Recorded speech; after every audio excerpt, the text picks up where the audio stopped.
हाँ जी। 1 2 3 स्टार्ट। क्या आपने कभी सोचा है हम जन्म क्यों लेते हैं, क्यों दुख सहते हैं और क्यों मृत्यु को प्राप्त होते हैं? इन सभी प्रश्नों ने एक राजकुमार को इतना बेचैन कर दिया कि उन्होंने अपने महल की सारी सुख सुविधाएं त्याग दी। ये कहानी है गौतम बुद्ध की।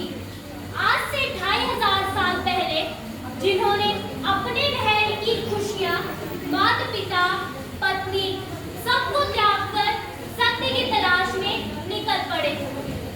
जैसा कि हम जानते हैं ये कहानी गौतम बुद्ध की है जो पहले सिद्धार्थ नाम से जाने जाते थे।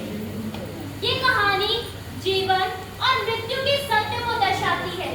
ये कहानी बताती है कि कैसे दुख को स्वीकार करके ही हम शांति की ओर बढ़ा जा सकता है। किस्सा गौतमी नाम की महिला जिसके एकलौते पुत्र की बीमारी के कारण मृत्यु हो जाती है। वह अपने पुत्र से बहुत प्रेम करती थी। अपने पुत्र की मृत्यु से वह बहुत दुखी हो जाती है और पागलों की तरह उसके मृत शरीर को हाथ में उठाए घर घर घूमने लगती है। हाय मेरा बेटा, कोई तो मेरी मदद करो, कोई तो ऐसी दवा दो जिससे मेरा पुत्र जीवित हो जाए, कोई तो मेरी मदद करो। लोग उसे देखकर हैरान थे। कुछ लोग उसे देखकर टिप्पणियां करते, मजाक बनाते, तो कुछ उसका दुख देखकर सहम जाते। फिर एक समझदार व्यक्ति ने उससे कहा, तुम गौतम बुद्ध के पास जाओ, वही तुम्हारे दुख का निवारण करेंगे।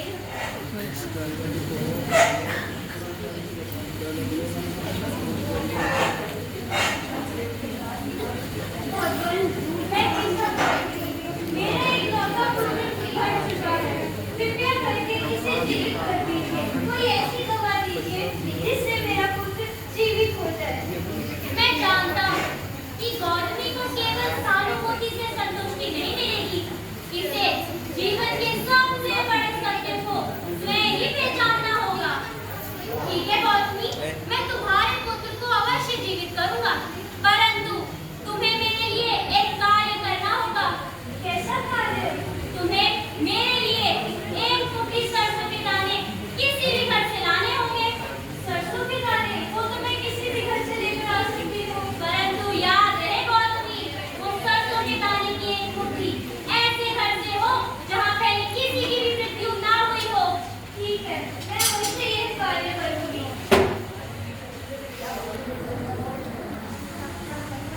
क्या मुझे एक मुट्ठी सरसों के दाने मिलेंगे? लोग उसे एक मुट्ठी सरसों के दाने देने के लिए तैयार हो जाते, परंतु इस घर में किसी की मृत्यु हुई है? ये सवाल आते ही लोग हैरान होते और दुखी भी, क्योंकि हर घर में किसी न किसी की तो मृत्यु हुई ही होती। कई दिनों तक भटकने के बाद मुझे एक भी ऐसा घर नहीं मिला जहाँ किसी की मृत्यु ना हुई हो। मैं जिस भी घर में जाती वहाँ किसी न किसी परिजन की मृत्यु हुई होती। मुझे समझ आ गया है गौतम बुद्ध मुझे क्या बताना चाहते थे। अब मुझे गौतम बुद्ध के पास ही जाना पड़ेगा। भगवान, मुझे समझ आ गया है आप मुझे क्या बताना चाहते थे कि मृत्यु अटल है, इसे कभी टाला नहीं जा सकता। मैं जिस भी घर में गई वहाँ किसी न किसी की मृत्यु हुई थी। गौतमी, इस संसार में जो उत्पन्न हुआ है उसका अंत भी निश्चित है। जीवन और मृत्यु तो एक ही सिक्के के दो पहलू हैं। पुत्र पुत्री, माता पिता, पति पत्नी सभी मृत्यु को प्राप्त होंगे। दुख का कारण किसी प्रिय व्यक्ति या वस्तु से आसक्त होना है। जब हम आसक्ति को त्याग देते हैं तो दुख से भी मुक्त हो जाते हैं। मुझे तो जीवन का सार मिल गया। भगवान, मुझे अपनी शरण में ले लीजिए। बुद्ध